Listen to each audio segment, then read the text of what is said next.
18 और 19 मई 2024 की रात लगभग 2:15 के आसपास पुणे शहर का एक इलाका लगता है कल्याणी नगर।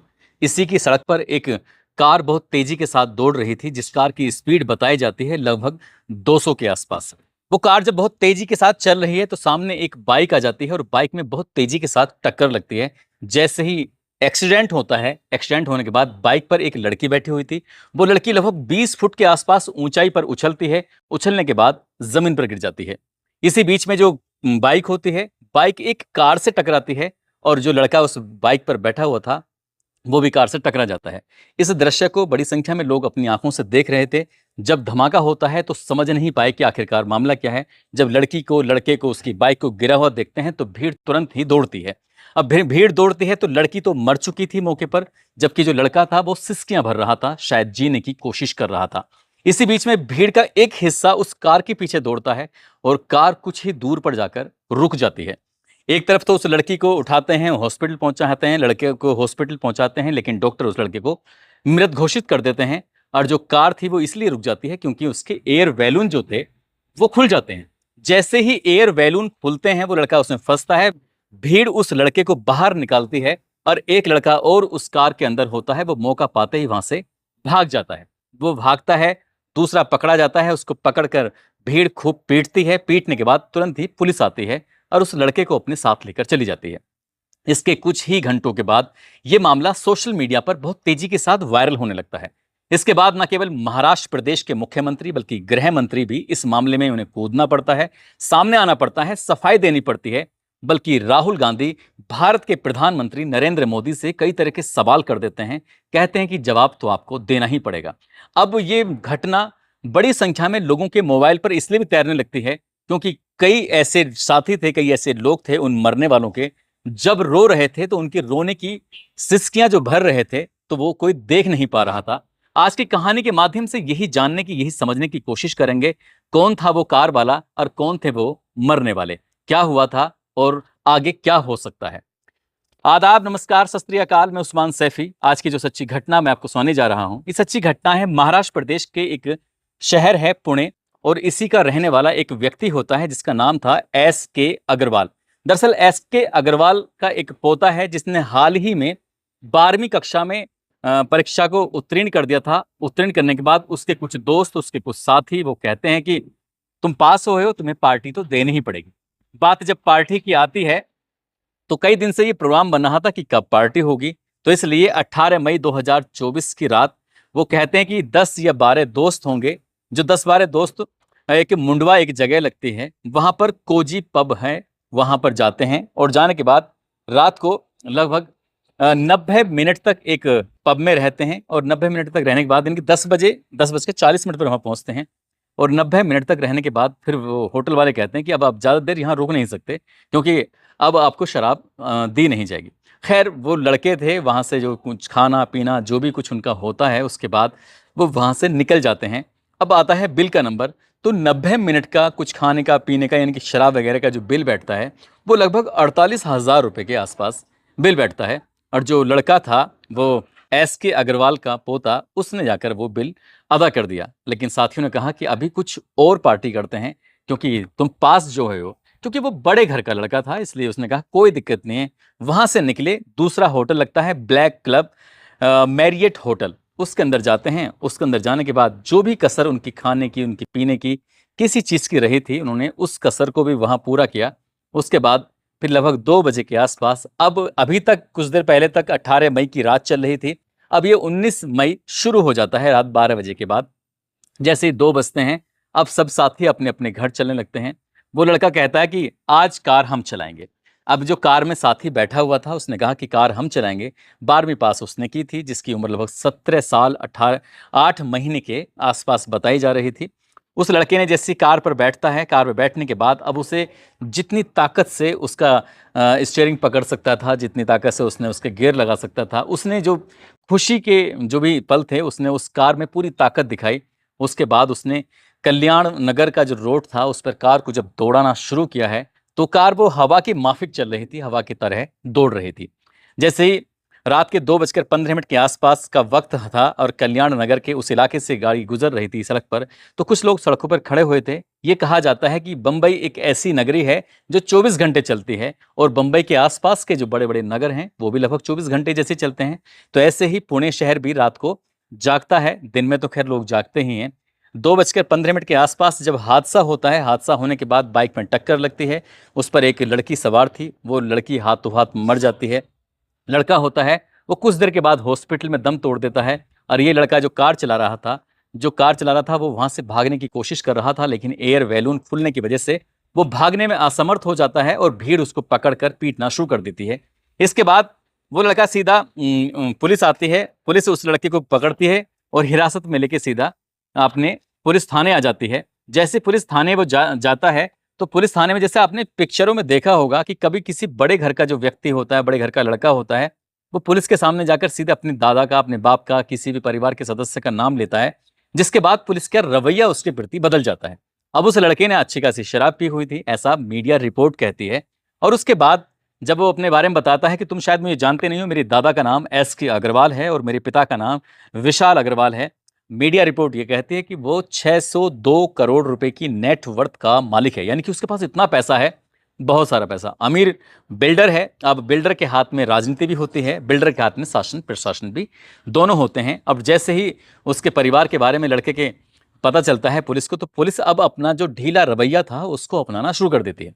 इसके बाद बताते हैं कि कुछ देर के बाद उस लड़के को शायद पिज्ज़ा दिया जाता है कि बेटा तुम्हारे लिए पिज्ज़ा आया, तुम आराम से पिज्ज़ा खाओ। और कुछ देर के बाद उसके लिए फिर बर्गर का भी इंतजाम किया जाता है। ऐसा बताया जाता है कि उसे बिरयानी भी खिलाई जाती है। अब कोई फिक्र नहीं थी, बेफिक्री थी, क्योंकि बड़े बाप का बेटा था, कोई टेंशन वाली बात नहीं थी। पुलिस वाले भी लग जाते हैं उस चीज़ को शायद मैनेज करने के लिए। इसी बीच में यानी कि अब 19 मई की सुबह हो जाती है, 8:26 पर एफआईआर दर्ज की जाती है। एफआईआर दर्ज करने के बाद आराम से बैठे रहते हैं, इत्मीनान से उसकी खातिर तवाजे में लगे हुए थे। दोपहर लगभग 3:30 बजे के आसपास उसका मेडिकल टेस्ट कराया जाता है। बताया जाता है कि कोई व्यक्ति अगर शराब पीता है तो शराब पीने के बाद शराब का जो असर होता है लगभग 12 घंटे तक ही रहता है। लेकिन अब 12 घंटे से ज़्यादा का समय बीत जाता है। जब उसका मेडिकल कराया जाता है तो मेडिकल में इस बात की पुष्टि ही नहीं होती कि उसने शराब पीकर गाड़ी चलाई थी। वैसे भी वो 17 साल 8 महीने का होता है, तो उसके पास ना कोई ड्राइविंग लाइसेंस था। इससे भी हैरान करने वाली बात थी कि जो लड़का वो कार चला रहा था, पोर्श उसके कार का नाम है, जिसकी कीमत लगभग 3 करोड़ रुपए के आसपास बताई जा रही थी। और हैरान करने वाली बात यह थी कि उस कार पर भी कोई रजिस्ट्रेशन नंबर ही नहीं था। यानी कि बड़े घर के बातें और कुछ ऐसे ही चल रहे थे। पुलिस वाले सीधा उस लड़के को अब यहाँ से करीब 15 घंटे के बाद जो किशोर न्यायालय होता है, जज साहब के सामने पेश करते हैं। कहते हैं कि साहब इस तरह से एक एक्सीडेंट हो गया है, और उसे बड़े ही सामान्य तरीके से जज के सामने पेश किया गया। जो मेडिकल रिपोर्ट थी, जो रिपोर्ट मौके पर थी, उन रिपोर्टों को दिखा दिया गया।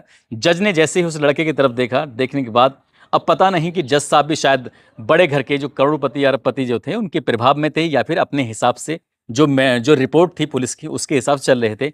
उन्होंने उस लड़के की तरफ देखा और देखने के बाद कहा कि तुम्हें 300 शब्दों का एक निबंध लिखना पड़ेगा। अब जैसे निबंध लिखने वाली बात आती है, क्योंकि वो नाबालिग था तो इसलिए उसने निबंध लिखना शुरू कर दिया। लगभग 300 शब्दों का निबंध लिखा गया। अब जज साहब कहते हैं कि भाई डॉक्टरों की काउंसलिंग कराई जाएगी, इस लड़के से बातचीत की जाएगी, साथ ही इसको मोटिवेट किया जाएगा ताकि भविष्य में वो इस तरह की गड़बड़ ना करे। साथ ही इसको 15 दिन तक ट्रैफिक पुलिस के पास छोड़ा जाएगा, जिससे क्या ये ट्रैफिक पुलिस के जो नियम हैं उनको देख सके, उनको समझ सके। लगभग 15 घंटे का समय हो चुका था। अभी रात को ही उसने 2 लोगों को मौत के घाट उतार दिया था, और जज साहब कहते हैं कि अब तुम अपने घर जा सकते हो। जैसे घर जाने की बात आती है, लड़का आराम से चला जाता है। अब कुछ देर के बाद ये पता चलता है कि सोशल मीडिया पर एक खबर बहुत तेजी के साथ वायरल होने लगती है कि एक लड़के ने 2 लोगों को मौत के घाट उतार दिया है, और उससे 300 शब्दों का एक निबंध लिखवाया गया है। साथ ही उससे कुछ सलाह मशवरा दिया गया है कि ऐसा करना है, वैसा करना है। और इस तरह से जो मामला प्रशासन जब सोशल मीडिया पर लगातार वायरल होने लगता है, तब लोगों को याद आता है कि 2 मौत हुई हैं, वो किसकी हुई हैं, कौन है, कहाँ से आए हैं, तमाम तरह की बातें। और जब ये मौत की बात सामने आती है तो मीडिया वाले फिर उनके घर तक पहुंचते हैं। अब माँ हो या पिता हो, जब उनका रो रो कर बुरा हाल था, किसी मीडिया कर्मी ने वो रिपोर्ट बनाई। रिपोर्ट बनाने के बाद अपने ही अकाउंट, यानी कि चाहे वेब पोर्टल हो या फिर यूट्यूब हो, चाहे वो टीवी चैनल हो, वहां पर जब अपलोड किया है, तब लोगों के समझ में आया कि इस लड़के ने, जो नाबालिग बताया जा रहा है, आखिरकार कर क्या डाला है। दरअसल मध्य प्रदेश का एक इलाका है जबलपुर, और इसी का ही एक सैनिक सोसाइटी लगती है। सैनिक सोसाइटी के सुरेश कोस्टा और उनकी पत्नी ममता कोस्टा की एक बेटी होती है, जिसकी उम्र लगभग 24 साल के आसपास, जिसका नाम अश्वनी कोस्टा होता है, जो कि इंजीनियर होती है और पुणे में एक नामी कंपनी में काम कर रही थी, अमेजन में। उसके बाद उसने वहां से स्विच किया और जॉनसन एंड जॉनसन कंपनी में उसने ज्वाइन कर लिया था। ये रविवार की रात यानी कि 18 मई 2024 की रात को जैसे ही अपनी नौकरी से अपने ऑफिस से बाहर निकलती है, अपने दोस्त को फोन करती है। उसके दोस्त का नाम होता है अश्वनी अवधिया। अश्वनी अवधिया मध्य प्रदेश का एक इलाका है उमरिया। उमरिया के ही वीर सिंह पाली का वो निवासी होता है। उसके पिता का नाम ओम प्रकाश और एक छोटा भाई होता है उसका। कुल मिलाकर उसको लड़की फोन करती है, कहती है कि आज बर्थडे पार्टी है, पार्टी में तो आपको देनी ही पड़ेगी। कुल मिला के वो दोनों पार्टी वार्टी करने के लिए जाते हैं। बर्थडे पार्टी करने के बाद, खाना ना खाने के बाद अब ये अपने कमरे पे जा रहे थे। उन्हें नहीं पता था कि ये शायद उनकी जिंदगी का आखिरी दिन होगा। जैसे ही वो कल्याण नगर की तरफ से निकले, एक बहुत तेजी के साथ पीछे से कार आ रही थी। अनियंत्रित कार ने उनको टक्कर मारी और दोनों की हाथों हाथ मौत हो जाती है। जैसे ही कार टक्कर लगती है, दोनों की मौत हो जाती है। उसके बाद घर वालों को जब ये बात पता चलती है तो घर वालों का रो रो कर बुरा हाल हो जाता है, क्योंकि लड़की भी और लड़का भी दोनों ही अपने परिवार की एक तरह से रीढ़ की हड्डी की तरह काम कर रहे थे। जो कमाते थे वो परिवार को दिया करते थे। मध्यम वर्गीय वो परिवार था और मध्यम वर्गीय परिवार का वो दोनों लड़का और लड़की थे जिनके साथ ये हादसा हो चुका था, जो इस दुनिया से जा चुके थे। उसके बाद जिस लड़के ने इनको मारा था वो अरबपति फैमिली से बिलोंग करता था। उसके साथ पुलिस किस तरह का व्यवहार कर रही थी, सब कुछ बड़ा सामान्य से चल रहा था। लेकिन सोशल मीडिया पर जब आता है तो एक एक मोबाइल में ये खबर जब वायरल होती है, तब जाकर महाराष्ट्र की सरकार की आंखें खुलती हैं। तब जाकर कांग्रेस के जो राहुल गांधी हैं वो नरेंद्र मोदी से सवाल करते हैं, कहते हैं कि तुम सिर्फ बड़े लोगों के लिए काम करते हो, गरीबों के लिए भी कुछ सोचो। और अगर किसी ट्रक वाले से यह हादसा हो गया होता तो क्या आप उनसे भी 300 शब्दों का एक निबंध लिखवाते? क्या तुम उन्हें भी ऐसे छुड़वा देते? इसलिए इस लड़के पर कुछ ना कुछ बड़ी कार्रवाई होनी चाहिए। महाराष्ट्र प्रदेश के मुख्यमंत्री और उसके गृह मंत्री दोनों ही जब बात कहना शुरू करते हैं, तब जाकर जो आईजी साहब होते हैं, कमिश्नर अमितेश, वो कहते हैं कि हम इस जो किशोर न्यायालय का जो मामला है हम उच्च न्यायालय में लेके जाएंगे, इससे बड़े न्यायालय में। वहां जाने के बाद इसको हम अपील करेंगे ताकि इस लड़के पर एक बड़े लोगों की तरह, जैसे 18 साल से ऊपर की उम्र के लोगों पर मुकदमा चलता है, तो इसी तरह से मुकदमा चले।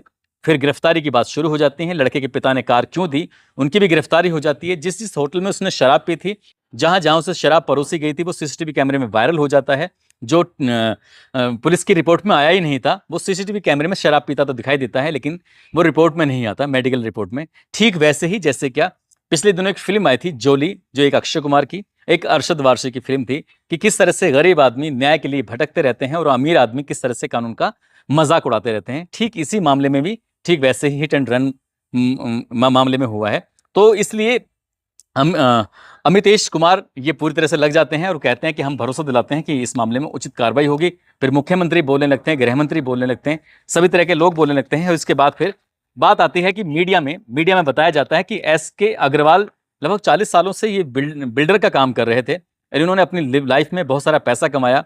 ये बताया जाता है कि इनकी जो संबंध है वो छोटा राजन से भी थे। छोटा राजन को का इस्तेमाल उन्होंने किसी को धमकी दिलवाने में या किसी को पिटवाने या मरवाने के लिए इस्तेमाल किया गया था। हालांकि वो मामला कोर्ट में विचाराधीन है। उस वाले मामले में तो कुछ ज्यादा अभी मामला हुआ नहीं है, लेकिन बताया जाता है कि एक महिला ने ट्वीट किया और ट्वीट करने के बाद कहा कि जिस लड़के ने ये एक्सीडेंट किया था, दरअसल वो लड़का कुछ दबंग प्रवृत्ति का है, उसकी एक नशा है उसके पैसे का, इसलिए उस लड़के ने उसके महिला के बेटे के साथ अभद्र व्यवहार किया था। उसने जाकर कॉलेज में शिकायत की, लेकिन कॉलेज वालों पर इस बात का कोई असर नहीं पड़ा था, क्योंकि वो अमीर बाप का बेटा था। इसलिए मजबूरन उस महिला ने अपने बेटे को ही विद्यालय से बाहर निकाल लिया।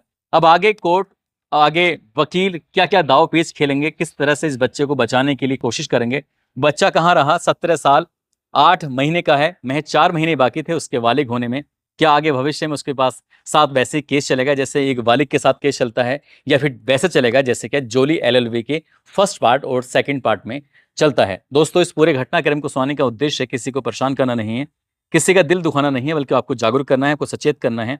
और जाते जाते इतना जरूर कहना है कि उन मामलों की सुनवाई जल्दी हो जाती है जो मामले सोशल मीडिया पर वायरल हो जाते हैं। जैसे ये मामला सोशल मीडिया पर अगर वायरल नहीं होता तो शायद कभी भी ये मामला खुल के सामने नहीं आता कि 3 करोड़ की कार चलाने वाला एक 17 साल 8 महीने का एक लड़का किस तरह से एक लड़का एक लड़की यानी कि 2 लोगों को मौत के घाट उतारकर आराम से 15 घंटे के बाद ही जमानत प्राप्त कर लेता है। और ये बताया जाता है कि उसके पिता, उसके दादा का जो रसूख होता है वो उसके काम आ जाता है। दोस्तों, आप सब लोग अपना ख्याल रखें, सुरक्षित रहें। जय हिंद, जय भारत।